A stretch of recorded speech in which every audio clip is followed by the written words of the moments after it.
aussi ton travail, un travail intéressant. Et voilà, tu m'as sollicité, je me permets.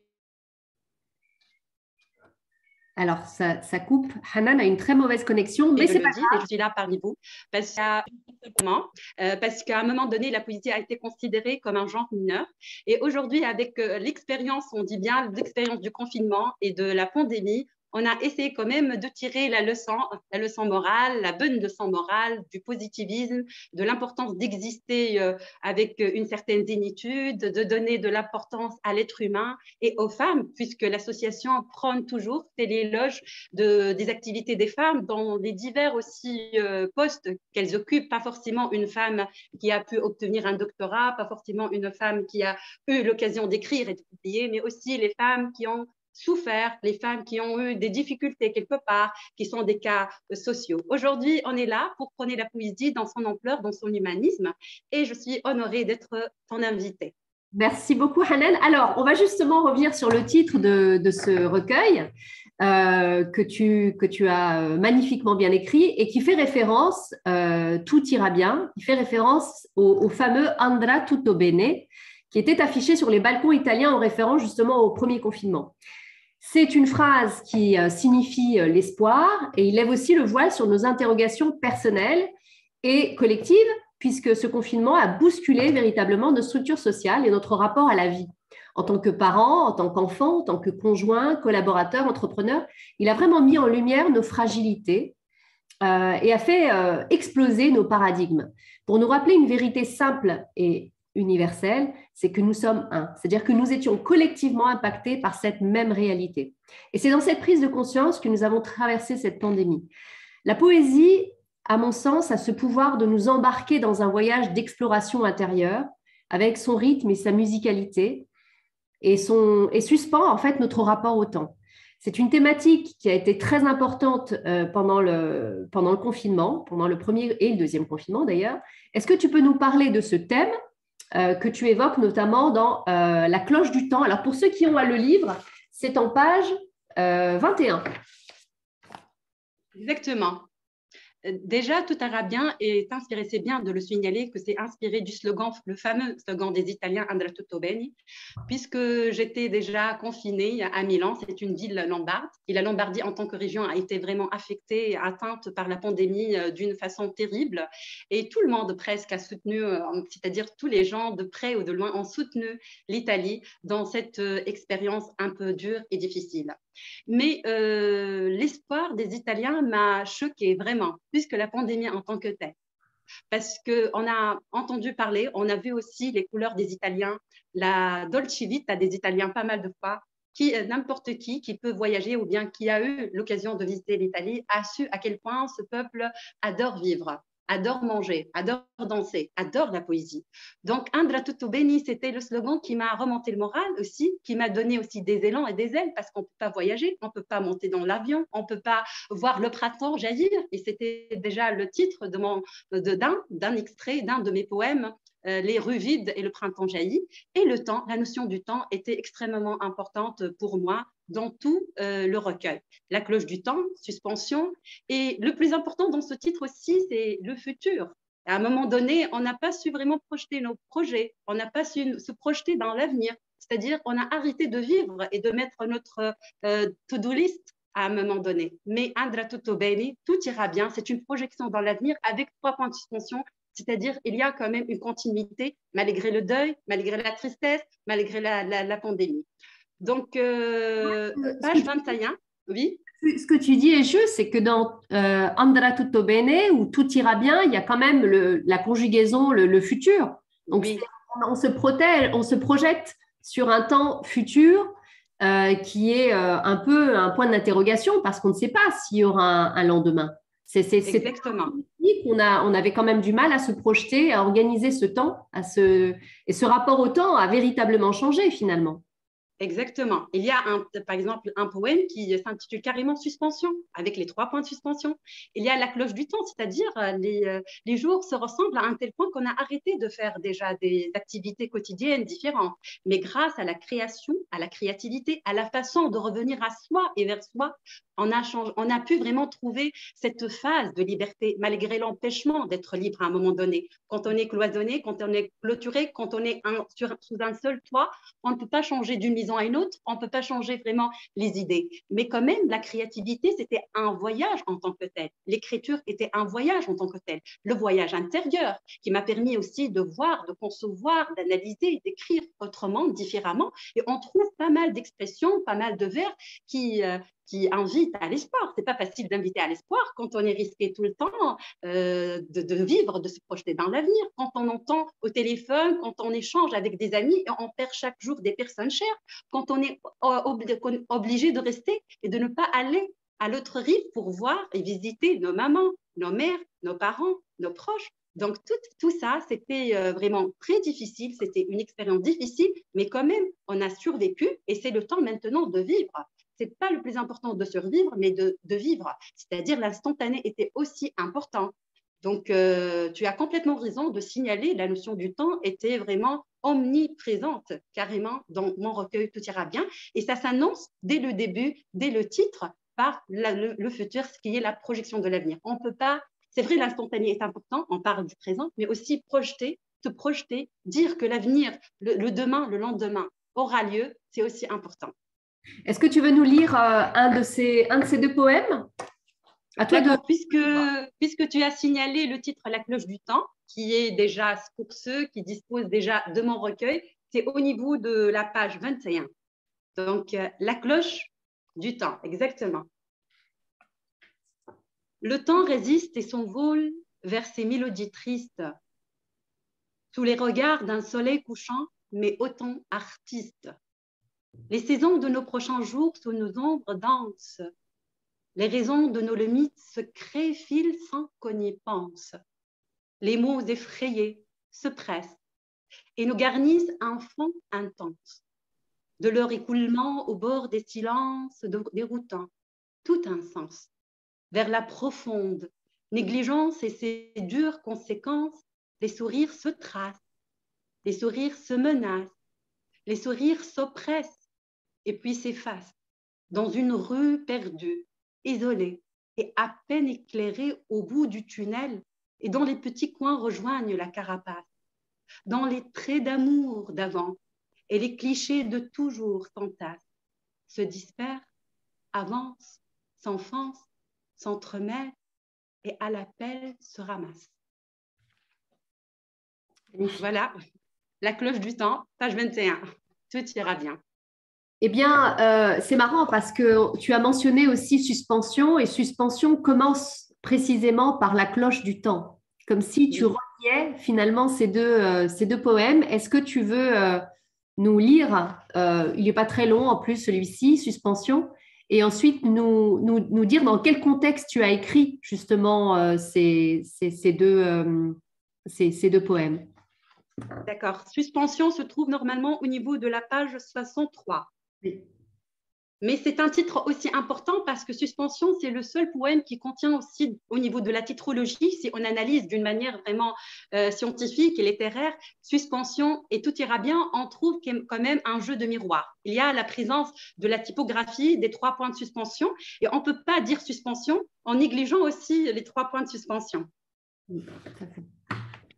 Suspension. La cloche du temps se noie dans les mélodies tristes, des torts, des bords d'un indifférent palais. La solitude des chambres à coucher caresse les regards cachés, remplis de fantômes à craquer. L'intensité des routes de l'impossible se donne cette étincelle de on ne sait jamais où aller. Cette étroite appartenance contemple les astres à sa manière quand tout se tait. Quand on plonge au plus profond des mirages de la destinée ou dans les dilemmes de tes gouttes de rosée. Au murmure d'un dernier soleil déchiré car il ne vient qu'après les doutes, comme des jours qui passent et font face à des âmes qui se regardent puis s'émiettent, leur main danser au rythme d'une vie traversée. La réalité déconsidérée et les indélébiles reflets des instants inquiets sur des nuages blancs et mirés dans le passé de leurs pensées. La mort tourmente l'enfance sucrée, les rêves horrifiés et des visages ridés qui ne vieillissent jamais, des larmes versées et des masques portés pour mourir en tant que regard libéré, en tant que guerrier. Les déroutes d'une bataille derrière les portes closes, ce manque et rampe le front des alliés et des silences du marais. La suspension. Oui. C'est triste ce poème. Moi, je me redécouvre aujourd'hui avec vous parce que vraiment, je sens qu'il y a beaucoup de tristesse ici. Pourtant, il y a beaucoup de résistance, beaucoup d'espoir, mais on doit être réaliste pas mal de fois. Et c'était ça, les masques portés, les portes clôturées, fermées. Donc, on trouve souvent les expressions qui réfèrent directement au confinement, à cette expérience-là. Et peut-être avec le temps, avec ce passage du temps, après tant d'années, on va réaliser à quel point la poésie nous a permis quand même d'enregistrer, de faire l'archive aussi de cette expérience existentielle. Absolument. Oui. Il y a des remarques, des questions? N'hésitez pas à intervenir. Hein. Vous pouvez réactiver votre micro et intervenir. Sinon, on continue avec la suite. Alors, Oui, une grande thématique de ton recueil de poésie, ma chère Hanan, c'est l'incertitude. C'est les lendemains incertains, c'est la perte des êtres chers, bien entendu. Est-ce que tu peux nous lire On se perd? C'est un de tes romans, un de tes poèmes en page 93, ou À la margelle d'une âme perdue. Oui, il y a beaucoup d'errance. Pourtant, je me rappelle très bien quand j'ai fait la rencontre à la faculté des lettres et des sciences humaines avec les étudiants de la francophonie. C'est un nouveau master qui vient de s'ouvrir chez nous en Tunisie, précisément et particulièrement à Sfax. Il y a la question qu'il y a le rose, il y a l'espoir, mais il y a beaucoup de noir. Il y a Satan noir. Moi, j'ai répondu par, c'est vrai, le noir réfère souvent à la tristesse, au deuil, mais si on veut vraiment, vraiment trouver la signification et le sens de ces deux couleurs, ça dépasse les couleurs, le noir et le blanc sont des valeurs. Et je pense aussi que j'ai essayé quand même de changer aussi cette prédisposée connue, prédisposée vraiment pris en tant qu'une réalité absolue. Les couleurs aussi peuvent changer de signification et c'était déjà la visée. Donc, on se perd aussi avec les 3 points de suspension parce qu'on est suspendu, on se perd, on hésite, mais enfin on continue. On porte en nous ce qui n'est pas encore guéri. Des vents, des vagues de notre combat de vie et à vie. Peut-être c'est l'éphémère d'une guerre sans souci. Au fond, on le sent, on le comprend, mais on se perd car on l'a choisi. Chacun de nous est un jour rare qui change souvent ses manières et ses décors. En leur dedans, on pense trop, mais enfin, on se perd. Et d'un coup, on s'arrête. On s'arrête pour mettre des repères. On change les affaires, on change les couleurs à une terre, à une autre terre. On recommence, on insiste à le faire et on insiste à le refaire.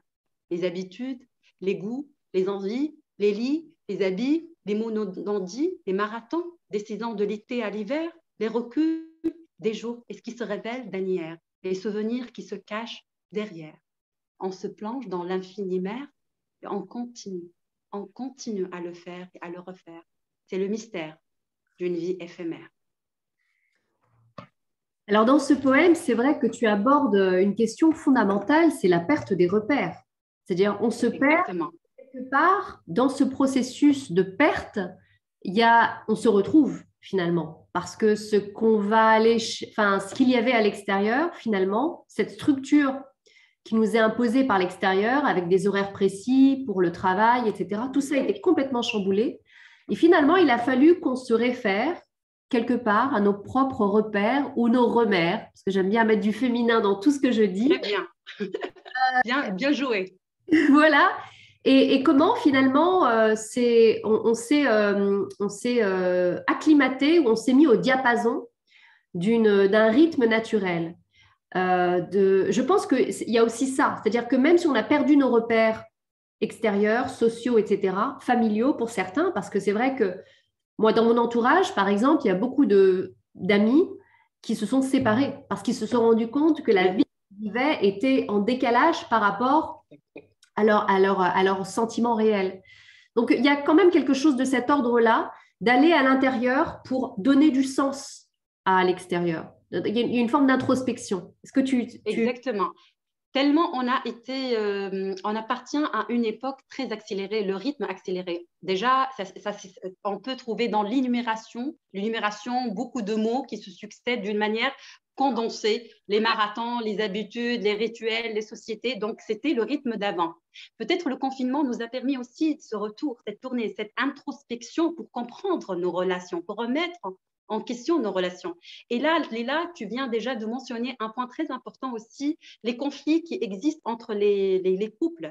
C'est vrai, après le confinement, on a entendu parler, on a lu un taux de divorce horrible et terrible. Parce que l'expérience du confinement nous a permis aussi, en quelque sorte, de voir est-ce qu'on est bien soutenu, est-ce qu'on est avec la bonne personne ou non, est-ce qu'on peut continuer ou non, est-ce que ce rythme-là, supporter l'autre qui est toujours dehors, qui est toujours pris par le rythme accéléré de vie, peut vraiment se tenir. Sa femme peut se tenir, par exemple, le rythme actuel, peut aimer sa femme, peut vraiment accepter sa femme avec ses qualités et ses défauts. C'était aussi l'occasion aussi de remettre en question plusieurs choses de ce genre. Et puisque l'association Femmes et Diversité aussi s'occupe des cas des femmes dans son ampleur, dans sa diversité aussi, c'est une thématique aussi importante. Et c'est au niveau de la réception de l'œuvre, du poème et de l'interprétation des mots qu'on peut dégager ce sens-là. C'est vrai, la poésie permet une certaine brièveté, une sorte de mystère. Ce n'est pas toujours le dit clair qui vraiment mène à cette poéticité, à l'éclat de la poésie, mais aussi l'interprétation. Et on dit, dès que par exemple, le poème a été écrit et publié, il n'appartient pas à son auteur, il n'appartient pas à son poète, mais il appartient au récepteur. Et vraiment, c'est très important d'interpréter de cette manière les choses. Mais aussi le confinement, c'est vrai, la perte des repères, la notion du temps suspendu, la notion de l'errance, mais ce n'est pas tout, parce que aussi le confinement, l'expérience de la peste nous a permis de revenir vers soi, à soi, de faire cette introspection, de réviser nos rapports à l'autre, au monde, à la maison, à l'écriture, à la nature aussi, à la nature qui est très importante. Tellement on passe tout le temps dans des marathons, on court toujours, on ne fait pas attention à un arbre à côté de nous. On ne sent pas le printemps venir. Il y a aussi un texte qui s'intitule « La pluie ». Sentir la pluie arriver ou venir, c'est-à-dire on ne sent même pas les odeurs, on est carrément insensible à l'égard vis-à-vis. Petite coupure. Ah, je ne sais pas.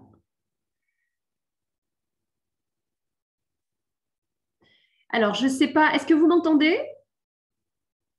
Je pense que Hanan va devoir sortir pour revenir.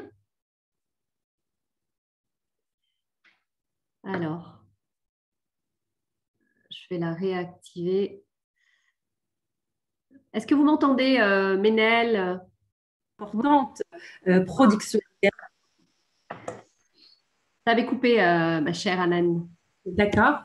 Voilà. Donc, on était en train de parler du rapport au temps, du fait que tout ça était un peu disruptif pendant le confinement, mais ça nous a ramené à soi et ça nous a ramené à nos priorités, à une certaine authenticité finalement, parce que lorsqu'on voit que finalement, lorsque tout s'arrête, lorsqu'on est face à la mort imminente, parce qu'en plus c'était très aléatoire, enfin très aléatoire, disons que c'était tellement inédit qu'il y a une peur qui s'est créée autour de cette maladie. Et il y a des personnes très jeunes qui sont décédées, d'autres un peu plus âgées. Et donc forcément, ça pose la question de notre rapport au temps, mais aussi à la mort, à la vie. Et donc, ça accélère le processus d'authenticité. C'est-à-dire on est obligé d'être authentique avec soi parce qu'on se dit, bon, on ne sait pas combien de temps il nous reste à vivre, alors autant vivre une vie vraie, authentique, et remettre en fait finalement du sacré dans notre quotidien. Ce que tu disais tout à l'heure par rapport au rapport à la nature, à la création, ça nous amène à nous connecter aussi à à quelque chose d'éternel, c'est-à-dire que indépendamment de ce qu'on vit, la vie est là, la force vitale est là, elle est présente partout. Donc ça pousse aussi à la création, ça pousse à l'introspection, ça pousse à ce processus finalement d'aller à l'intérieur de soi pour savoir, d'aller à la rencontre de soi finalement. Et j'imagine que ce recueil de poésie, c'est un peu ça. La connexion est très mauvaise aujourd'hui, Annen. C'est figé là. Ça va être compliqué. Alors, est-ce que tu m'entends, Annen?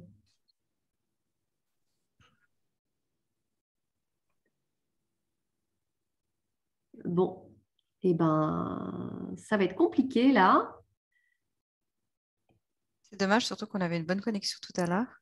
Ouais, alors je ne sais pas si elle est en 4G ou si elle est connectée en Wi-Fi, mais il va falloir qu'elle se reconnecte.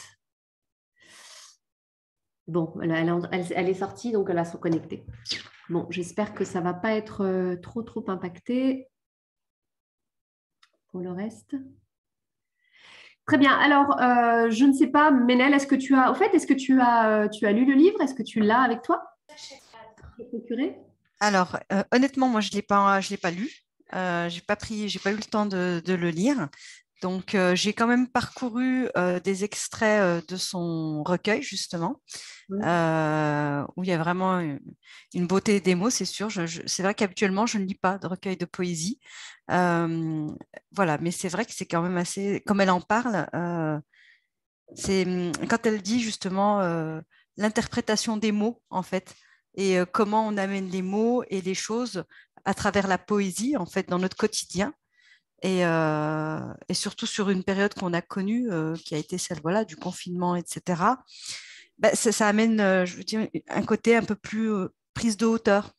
Il y a presque un côté spirituel en fait à ça. Et en ça, je trouve ça un peu dommage, c'est vrai, moi la première, que la poésie ne soit pas un peu plus dans notre quotidien. Oui. Parce que surtout en cette période, on a besoin voilà, d'espoir, de légèreté et d'interprétation et de voir le futur de manière positive. Et la poésie le permet d'une certaine manière. Et suivant les différents... Là, j'ai vu que son ouvrage était composé de différents poèmes. Et chaque poème peut parler à chacun à un moment de sa vie ou voilà, ça sonne, comment dire, une nouvelle époque. Et la poésie peut-être peut nous accompagner aussi dans notre quotidien. Et ça, on a tendance aussi à l'oublier, que l'on soit sensible à la littérature au quotidien ou pas. Et un peu de poésie, en effet, ça projette des choses positives et ça peut aider tout à chacun.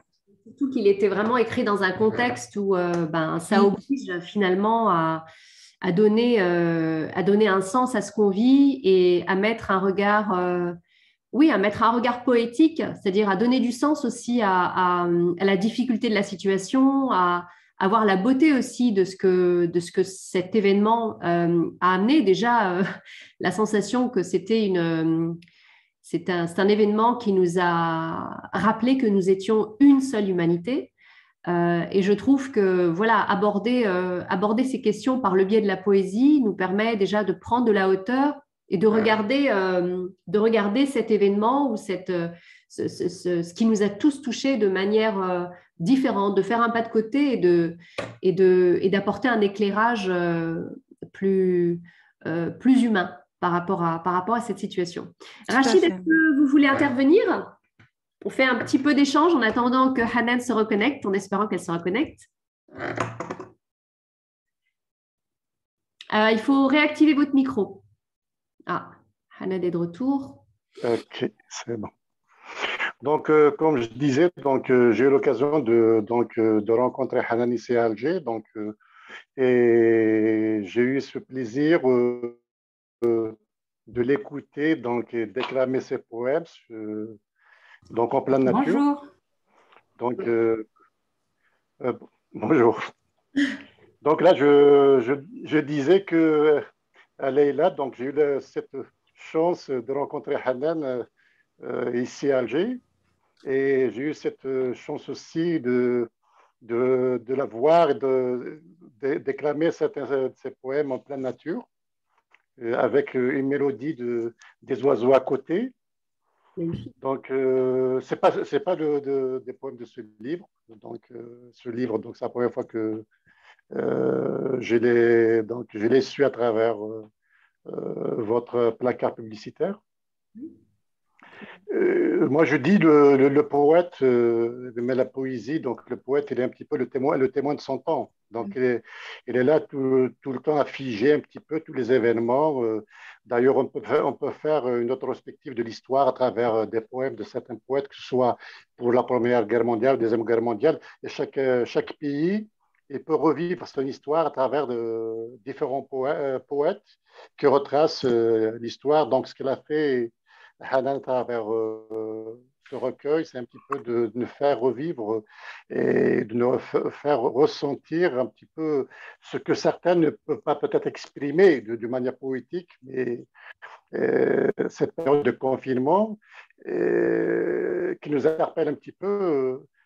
Parfois, on s'oublie et on se projette beaucoup plus dans le futur. On oublie de vivre le présent, de voir ceux qui sont à côté. Comment dirais-je, tellement la mort s'est accélérée pendant le confinement, et on se dit on se prépare à appeler une personne, et quand on l'appelle, ça y est, il est parti, il n'est plus de ce monde. On viendra, Donc, on viendra justement sur cette notion voilà. de cette, oui, de cette fatalité finalement dont on a pris conscience pendant le confinement. Hanan, je vais te redonner la parole parce qu'on était sur cette notion de remettre du sacré, s'apercevoir qu'on a quand même la chance d'être en vie et donc d'aller à l'essentiel, d'aller à l'essence du ciel, comme j'aime à dire, d'être connecté en fait à cette sacralité et de se connecter en fait à ce qui nous fait vibrer, à ce qui nous donne cette vitalité. Et je pense que s'il y a une chose que le confinement a permis de faire, c'est véritablement d'enlever le superflu, d'aller à l'essentiel et de vivre une vie authentique. Exactement. Et l'authenticité doit se refléter aussi par le langage, c'est-à-dire le recours à des expressions publiques, à des mots sincères, ponctuels, précis, concis. Ça fait partie de la brièveté aussi. Moi, j'écris de la poésie, certainement, mais il y a des poèmes courts, il y a des poèmes un peu lents, mais dans la lenteur ou la longueur ou la lenteur du rythme, on trouve une certaine quand même alternance. Ce va-et-vient toujours entre l'espoir et le réalisme, parce qu'il faut être réaliste dans le sens pas pessimiste, mais aussi on sait qu'est-ce qu'on affronte aujourd'hui, mais quand même on essaie de lutter à notre manière et à notre façon. Aller à l'essentiel aussi, c'est aussi se ressourcer du passé, parce que j'ai évoqué pas mal de fois des expériences d'amour, de belles rencontres que j'ai oubliées, qui ont été déjà là de passage, mais du coup, pendant le confinement, cette expérience qui m'a permis de faire la révision de moi-même, de mes expériences, de mon passage, pourquoi je suis arrivée là, pourquoi je me trouve ici dans ce pays-là, pourquoi je ne suis pas chez moi, et pourquoi j'étais à Paris à un moment donné, j'ai fait des rencontres, j'ai connu ce monsieur, j'ai rencontré cet artiste. Et ça m'a permis aussi de me rappeler des gens et des personnes qui ont marqué en quelque sorte mon parcours, mais je n'ai pas vraiment réalisé ça qu'après un temps. Et un grand enfant aussi, ça m'a rappelé un homme que j'ai vu, que j'ai croisé par hasard dans une gare. Et du coup, le confinement m'a permis de revenir vers moi pour valoriser les relations humaines, même de passage, les souvenirs qui sont souvenirs qu'un moment de les penser. C'est-à-dire, on ne peut pas avoir un souvenir sans penser à ces souvenirs-là. Donc, avoir du temps quand on a perdu la notion du temps. Donc, c'est ce contraste qui est important. Et aller à l'essentiel, c'est-à-dire essayer quand même de se ressourcer de tout ce qui est positif parce qu'il ne reste pas beaucoup de temps. Peut-être c'est la dernière période que je vis, peut-être c'est la dernière fois que je peux voir ou revoir ou écouter ou sentir cette présence humaine. Donc, c'est tout ça qui m'a permis d'écrire. Et si tu as bien remarqué, Léla, et si les lecteurs aussi qui ont eu l'occasion, l'opportunité, la chance aussi, je serais honorée bien sûr, de lire Tout ira bien, ils vont remarquer à quel point le rythme était simple. Et en plus, à part de cela, le titre, je reviens au titre, parce que c'est le seul titre qui contient une phrase, tout ira bien. Si on remarque aussi l'itinéraire poétique de ma simple personne, Hanan Marouini, j'ai commencé par les profondeurs de l'invisible, le soleil de nuit, et le sourire mouillé de pleurs, on remarque l'oxymore à quel point il est important. Tout ira bien ne contient pas d'oxymore, mais l'oxymore vient par rapport, si on l'interprète et on l'analyse par rapport aux circonstances, par rapport à la période de l'écriture de ce poème. Tout ira bien, donc pendant la pandémie, ça c'est l'oxymore de tout ira bien, d'où vient aussi sa particularité. Voilà. Magnifique, enfin, magnifiquement dit. Et on voit, bon, je n'ai pas lu tes autres ouvrages, mais on voit quand même qu'il y a une progression logique dans ton approche. Il y a quelque chose de très juste dans ce que tu dis, c'est par rapport à ce rapport au temps et par rapport au fait qu'il faut valoriser ce qu'on a, valoriser le fait qu'il ne faut pas prendre la vie pour acquise et s'émerveiller et finalement retrouver cette âme d'enfant. J'aimerais qu'on revienne un petit peu sur cette notion-là en lisant Un grand enfant que tu as écrit. Je ne sais pas si vous pouvez nous suivre sur page 45. Exactement. 45, Un grand enfant. Un grand enfant. Un grand enfant.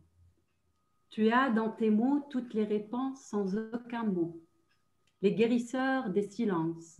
La grandeur des colombes qui veillent sur les plaies jusqu'à jaillir au fond. Tu as dans tes yeux l'eau rose des cieux et les nuages affolés, la fureur des épines quand le cactus est coupé. Tu as dans ton regard l'espace et l'univers, le train et son chemin de fer, le brin de plusieurs autres vies, un cerf-volant qui pense et sourit. Tu as dans ton invisible cœur tous les matins d'un amoureux, les sourires d'un enfant heureux, l'ardeur et la douceur au creux du feu, le déni d'un beau vieux temps sans lieu. Tu as sur ta tête le chapeau d'une bénédiction, des prières pour les erreurs sur les dessins d'un palmier fier qui murmure l'été, le soleil et la mer.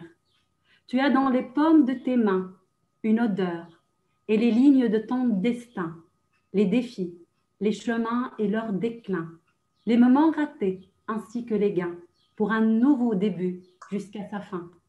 Tu as dans tes cheveux un pays lointain sur un visage brun, toute une vie pleine d'envie chaque matin, le souvenir d'une nuit d'été, d'hiver passionné, salé et poivré, de renaissance, des cendres. Tu as dans ta présence toute la paix, âme et corps, toute une œuvre d'art, les flots dans les tons rares et la caresse qui chatouille la symphonie de Mozart. Tu as sur tes lèvres des papillons audacieux, les visites bénies des curieux, 3 jours et 2 nuits sur un visage, sur un nuage, un cœur évanoui, un rêve d'enfant sur les toits d'une insomnie, dans un coin caché à Paris, jusqu'à l'éternité. Bravo. Rachid, est-ce que vous voulez intervenir? Merci d'abord Rachid d'être venu. Merci, je suis heureuse de te voir, bien sûr. Et on a eu l'occasion aussi de visiter la Kabylie en Algérie grâce à Rachid. Et on a eu aussi l'occasion de lire nos poèmes sous les oliviers de la Kabylie. Et c'était une belle expérience qui m'a permis aussi d'écrire, de me remettre à écrire encore des choses en rapport avec ce beau voyage poétique et un voyage qui va me marquer à vie. Le voyage, voilà. Ce dernier séjour en Algérie m'a beaucoup marqué parce que j'ai fait des connaissances importantes. Et voilà, ça se prouve de plus en plus par sa présence, par la présence de plusieurs amis algériens aujourd'hui parmi nous. Rachid, est-ce que vous souhaitez prendre la parole? Comment? Est-ce que vous souhaitez intervenir? Oui, donc comme je disais, donc déjà Hanan donc le sait, je lui ai dit donc de plus, je lis ses poèmes, donc et j'ai eu donc il m'a dédicacé donc celui-là, donc le soleil de nuit. Donc ça m'arrive de lire un poème chaque soir et même le relire. Donc je la découvre de plus en plus. De plus en plus à travers ses vers, à travers donc cette richesse qu'il a, comment dirais-je, avec beaucoup plus de générosité à partager avec d'autres. Donc, et s'assure. Comment vous avez vécu ce confinement en Algérie en tant qu'artiste, en tant que... moi, je ne vous cache pas que pendant le confinement, j'étais beaucoup plus dans l'action en tant qu'artiste. Je fais pas de la poésie, comme dirais-je, tout le temps, donc je fais comme ça. Donc, quand ça vient, je fais un poème. Ensuite, ça peut rester un mois, des mois sans écrire. Sinon, dans le confinement, j'étais beaucoup plus un petit peu dans l'action. Je me rapprochais des personnes qui étaient dans le besoin. Je proposais mon aide, aller dans les hôpitaux ou bien dans des associations. Et faire un petit peu donc de la mobilisation pour, surtout en Algérie, nous avons vécu une situation où, même je pense en Tunisie, où il y avait un problème comment dirais-je, des concentrateurs d'oxygène. Donc, il fallait faire campagne, il fallait aller dans tous les villages, chercher, déplacer les malades vers donc, ça a été un peu vraiment difficile, mais on est revenu un petit peu vers l'essentiel des choses dans la vie. En fin de compte, on se dit, c'est quoi la vie, c'est quoi l'essence, c'est quoi la finalité. Exactement. Donc, on a tendance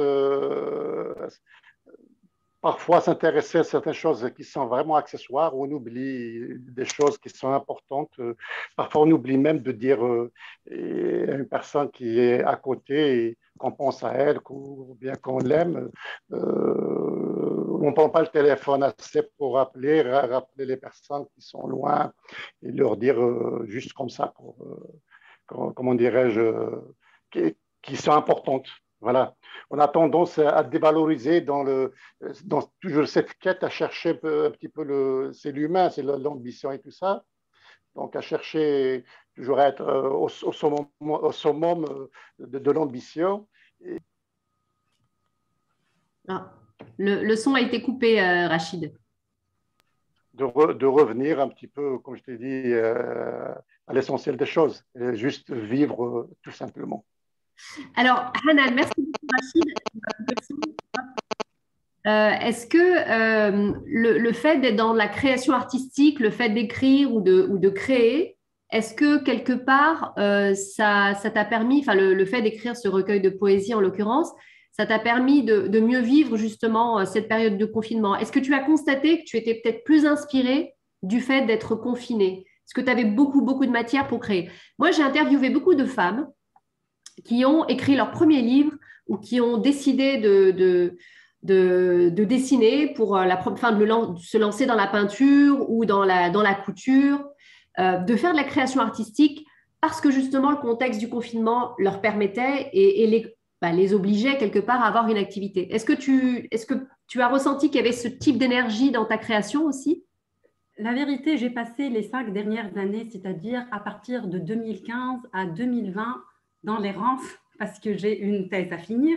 J'ai fait beaucoup de va-et-vient entre les deux rives, les deux continents, l'Europe et l'Afrique, puisque je suis tunisienne à la base. J'ai fini ma thèse en Tunisie, j'ai soutenu ma thèse en Tunisie, j'ai soutenu une thèse sur le discours rapporté dans le récit d'Albert Camus, le 28 janvier 2020, c'est-à-dire le 28 janvier 2020. Et en retournant à Milan, le lendemain, je me suis trouvée confinée. C'est-à-dire, il faut comprendre, j'étais dans un confinement de recherche scientifique, un confinement, c'est-à-dire je me mets à table pendant des heures et des heures pour finir une thèse. Et du coup, je me suis trouvée confinée à Milan, dans cette ville-là, comme j'ai dit au début. Mais le confinement m'a permis de réviser parce que moi, je fais une distinction, une différence entre l'écriture scientifique, c'est-à-dire rédiger une thèse, et la poésie qui est vraiment l'échappatoire de Hanan pendant le week-end, c'est-à-dire même après avoir vraiment passé 2 heures du travail, je passe vraiment 1 heure pour écrire, pour profiter de mon week-end. C'était pour moi, c'est le confort psychologique que je peux avoir en écrivant. Mais c'était le moment de raffiner, de peaufiner, d'ajuster, de réajuster, d'améliorer quelques textes. Et si vous remarquez très bien que les dates de publication de mes 3 derniers livres, presque, elles sont des dates très proches. c'est-à-dire la proximité des dates, prouve que je n'ai pas écrit, bien sûr, pendant le confinement de 3 œuvres, mais non, j'ai dans mon réservoir, dans mon archive, beaucoup de textes à améliorer. Le confinement m'a permis de peaufiner, comme je viens de dire, d'améliorer la qualité, d'ajouter quelques textes et d'être en échange perpétuel et constant avec les maisons d'édition, parce que les maisons d'édition en ce moment-là, elles aussi étaient disponibles plus qu'autrefois, plus qu'avant. Mais Tout ira bien était le seul qui a été écrit de A à Z pendant le confinement. Et il a été publié en 2021, c'est-à-dire après avoir presque passé 1 an. Et tout a été inspiré, comme tu viens de dire, de l'essentiel, comment ne pas pouvoir vraiment profiter de nos marches, de nos marathons quotidiens, de nos rencontres habituelles. Mais le numérique, le digital, la technologie a aussi son rôle important et positif dans cette expérience-là, parce que comme aujourd'hui, c'est vrai, chacun peut se connecter de son pays, mais on est là ensemble. Donc, elle nous a réunis. La technologie nous a permis d'être en réunion, d'être en échange perpétuel, d'échanger, de participer à des festivals carrément de poésie, de lancer pas mal de fois des rencontres. Avec Imen tout à l'heure, on a fait pas mal de fois de rencontres virtuelles, poésie, lama poétique en Tunisie pendant le mois de Ramadan. Donc, on a essayé de trouver une solution, et c'est ce qui est le plus important dans cette expérience de confinement, comment trouver une solution et pas pleurnicher et être dans ton coin en train de se lamenter. Donc ça aussi, la résistance, la lutte et l'espoir. Donc voilà, c'est l'expérience. Mais j'applaudis chaque femme, chaque être humain, chaque personne qui a quand même une capacité, un don, un talent quelque part. Et c'est un message que je veux lancer aussi aujourd'hui, parce qu'on a été élevé, éduqué d'une manière un peu dominée par la dictature, c'est-à-dire on n'encourage pas chez nous, je dis bien chez nous, en Tunisie, peut-être dans d'autres pays arabes, je veux seulement, par exemple, citer mon expérience à moi. En Tunisie, on n'encourage pas. Celle-là ne sait pas écrire, comment elle ose écrire, comment elle ose publier, mais on peut écrire. On peut encourager, on peut faire des ateliers, on peut vraiment lancer un message d'espoir. On est là pour encourager les gens à s'exprimer de la manière la plus noble, la plus créative et la plus humaine. Et pourquoi empêcher les gens d'écrire et de s'exprimer, puisqu'ils ont le don? Et le don, ça se travaille, c'est un travail constant et continu qui doit être là, qui doit être mis en œuvre pour qu'on puisse vraiment avoir une belle génération, loin de la drogue, loin du désespoir, du stress et de la dépression. C'est-à-dire, aujourd'hui, si on parle du confinement, on parle de la dépression. Et si la poésie et l'écriture peuvent nous ramener à un autre bord plus sain, plus paisible, où la sérénité peut régner, pourquoi pas? C'est vrai, ce que tu dis, c'est que pendant cette période de confinement, on a véritablement réinventé notre manière de se relationner aux autres. Oui. C'est-à-dire qu'on s'est rendu compte qu'effectivement, les outils comme Zoom, d'ailleurs, moi j'ai lancé le book club pendant le premier confinement, parce que je me suis rendu compte que beaucoup de femmes n'avaient pas le temps de lire, n'avaient pas le temps de s'évader en fait des tâches quotidiennes qui étaient encore plus amplifiées par le fait qu'il fallait faire l'école à la maison pour les femmes qui avaient des enfants, et que c'était essentiellement des tâches qui revenaient aux femmes. C'est-à-dire que les femmes devenaient super puissantes à devoir gérer et leur travail, et les enfants, et la famille, etc. Mais c'est vrai que les outils de communication nous ont permis de recréer… Ah, il y a un problème de connexion avec Hanan. Je ne sais pas si tu veux sortir et te reconnecter, Hanan.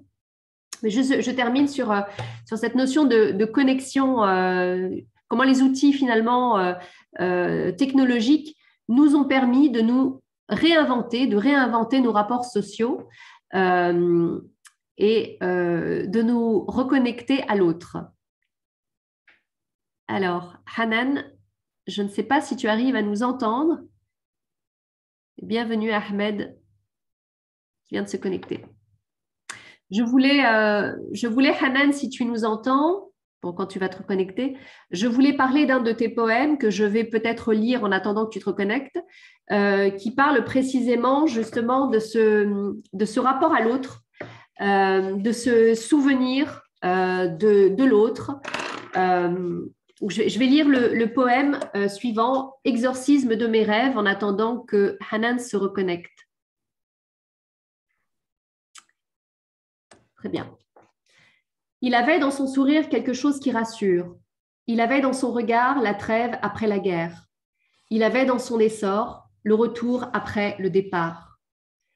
Il était un bel homme, très rare, un reflet qu'on le voit dans tous les arts. Il fuyait sa terre pour un café dans une gare, très loin d'un monde condamné à servir. Sa conscience et son univers se mettent à se réduire. Avec le temps, rien ne lui reste pour pouvoir séduire, à part sa voix mesurée pour encore chanter et lire, comme un soleil qui s'est brillé en prenant des airs. Si seulement je ne l'avais pas rencontré dans cet univers, si seulement je ne l'avais pas rencontré sur Terre, si seulement j'aurais la chance de le serrer pour le quitter, si seulement j'aurais cette chance de le quitter, une fois pour toutes, pour lui revenir avec son café de bonheur.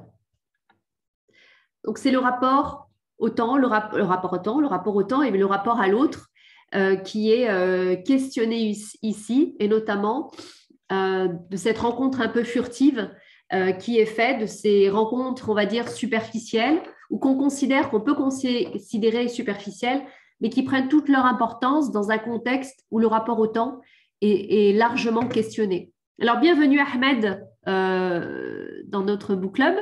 Est-ce que vous voulez prendre la parole, faire une remarque? Je vous laisse intervenir.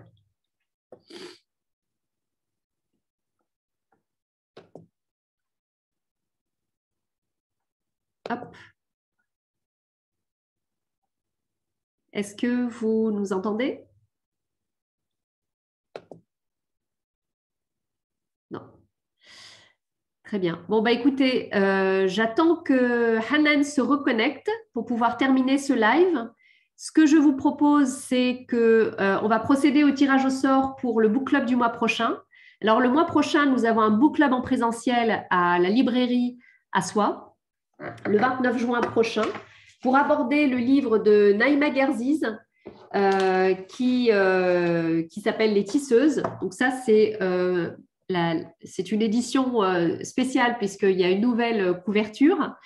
Donc, je vais procéder au tirage au sort de nos adhérents du book club. Alors, la main innocente va tirer. L'heureuse gagnante, c'est Nesrine. Donc voilà, Nesrine, tu as gagné l'ouvrage de Naïma Guerziz, Les Tisseuses. Voilà, je te le remettrai en main propre, ma chère Nesrine, très prochainement. Donc, ce que je disais tout à l'heure, c'est que notre prochain book club aura lieu le 29 juin à la librairie Aswa, à Lyon, dans le 1er arrondissement, autour du livre de Naïma Guerziz. J'en profite pour souhaiter une excellente fête à toutes les mères. Et je pense qu'on va peut-être arrêter là puisque Hanan Marwani a des problèmes de connexion. Donc, je vais conclure juste sur cette idée que tous les mois, nous recevons une écrivaine de la diversité. Ce mois-ci, c'était Tout ira bien de Hanan Marwani. Son très très beau recueil de poésie autour du confinement et de comment on vit le confinement et qu'est-ce que ça a provoqué dans les rapports humains, dans notre rapport au temps, dans notre rapport à la vie, à la mort, toutes ces questions qui sont absolument essentielles à notre humanité. Et donc, je vous invite à l'acheter aux éditions Le Lys Bleu. Et je vous donne pour ma part rendez-vous le 29 juin prochain en présentiel à la librairie Aswa. Bonne fin de journée à tous et à bientôt. Merci Leïla. À bientôt.